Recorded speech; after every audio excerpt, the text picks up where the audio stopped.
Hello everybody, my name is Daulton Nelson, and today I'd like to give my thoughts on a game I just beat, that game being Dungetris for the PC. Dungetris was developed and published by FMOV Max. It is a puzzle dungeon crawler. When searching for deals on video games online, you may not know what you could find. Sure, there are tons of well-known titles out there that are being sold at a budgeted price, but personally, I like it when I find something small and interesting. That's what happened here with Dungetris, a cheap game I found on Steam. Dungetris here had a really interesting gameplay hook I really wanted to see executed. Dungetris is a grid-based dungeon crawler, much in the same vein as roguelike games like Mystery Dungeon or Binding of Isaac, but with a puzzle-like twist inspired by Tetris. Players start with a single room in their dungeon, but must expand further by dropping more rooms onto their playing field. Specifically, you hold the right mouse button to view the room you can drop. You can slide the room to the sides by just moving your mouse, and if you want to drop the room, just click the left mouse button. From this one action, Dungetris presents an interesting dungeon building aesthetic that I think it tarnishes from the rest of its game design. For example, one big difference between Dungetris and roguelikes is that the game has a level-based structure rather than the floor-based norm. From the world map of the game, the player can go to these destroyed, broken down castles to initiate a level of the game. Each of these levels will have one of 4 mission objectives that you must complete in order to win. These are defeat X amount of enemies, defeat X amount of elite enemies, build X amount of blocks, or find a specific character. I found that these mission objectives make for very boring gameplay that doesn't necessarily complement the game's main mechanic. Some of the objectives are worse than others, like the elite enemy challenges that take forever to complete, or finding characters which take an equally long amount of time. Some of these levels would take half an hour to 45 minutes to complete, so the game could really drag its playtime. To put icing on the cake, the playable characters are pretty fragile in the game, and can die pretty quickly if you're not careful. As you can imagine, there were times that I would spend half an hour or more on a level just to find an enemy and one of the breakable items you can encounter that would kill me, making all of my progress worthless and making me start the whole level over again, which was pretty frustrating. Speaking of progress, there are a few ways that Dungetris tries to keep interest throughout its game, but also falls flat in its face in the process. One way is through the playable characters mentioned earlier. In the game, there are 3 playable classes you can choose from, with one of those being locked away from the start. Each class will have its own stats, and most likely its own stat progression. But other than this, there isn't a very big difference between any of these classes. The only class that has anything special to it is the warrior, who has an ability that increases durability of weapons, which, to be honest, is a fairly useless ability in the actual game. Other than that, each class shares the exact same way of attack, the same teleportation ability, the same speed, etc., etc. As mentioned earlier, these classes also have a leveling system attached to them, so you'll start with relatively weak characters at the start of your playthrough, which is a huge detriment right out of the gate, as you'll be dying frequently, turning off most players right away.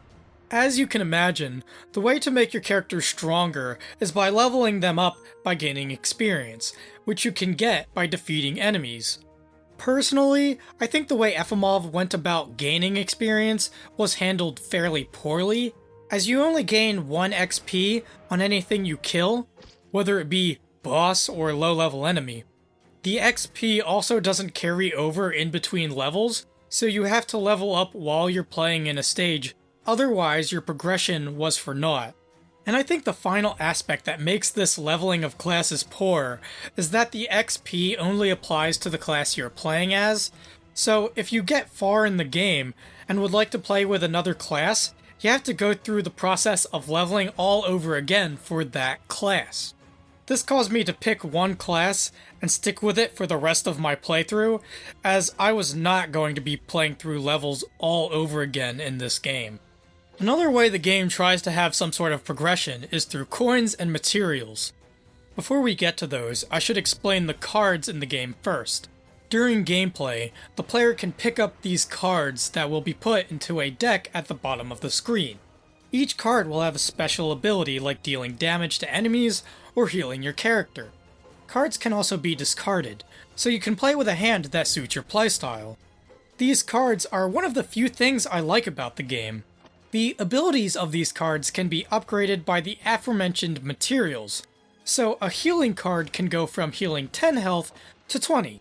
The thing that I don't like about these materials is that they are fairly common to come across in the dungeons, meaning that you can upgrade all the cards that you have very quickly in your playthrough, meaning that materials become useless quickly, which makes finding them in dungeons a pain when your character is hurt and you're looking for healing items. Meanwhile, the coins can be used to buy cards in the world map, or buy items in the dungeon shops. After a while, Dungetris gets stale. It doesn't help that there are smaller things that also bring the game down by a lot, like the camera system, which I think is terrible. The camera essentially follows your mouse while keeping your character on screen. However, when it comes time to place down another room, the camera only locks down on the vertical axis. The camera will still move on the horizontal axis. So, if you're not careful, you'll place your room in the wrong place, which has the consequence of either getting you stuck or placing the room in a less than ideal location. It's here where the game really needs that shadow feature that most modern versions of Tetris have. That way I know where my room is going to be before I drop it. I also really wish the teleport ability was risk-free. Sacrificing a fraction of your health to teleport is too harsh, especially when it is too easy to get stuck in the game. Finally, I wish the game has some sort of end. The game just kind of runs out of levels for you to play. Why not have some sort of story? You're building up these castles, there's gotta be something to that. Overall, I think the state of Dungetris as a game is really unfortunate. There are things I like the look, or the music, the cards, or the concept. However, any positive aspects of the game are immediately overshadowed by the gigantic flaws in Dungetris' design. That's why I'm going to give the game a final score of a 2 out of 10. Sometimes when looking for games, you might find something interesting, but interesting does not always mean good. Dungetris is a prime example of taking an interesting concept and completely grounding it into dust to the point that all you're left with is a dirty mess. That concludes my review of Dungetris.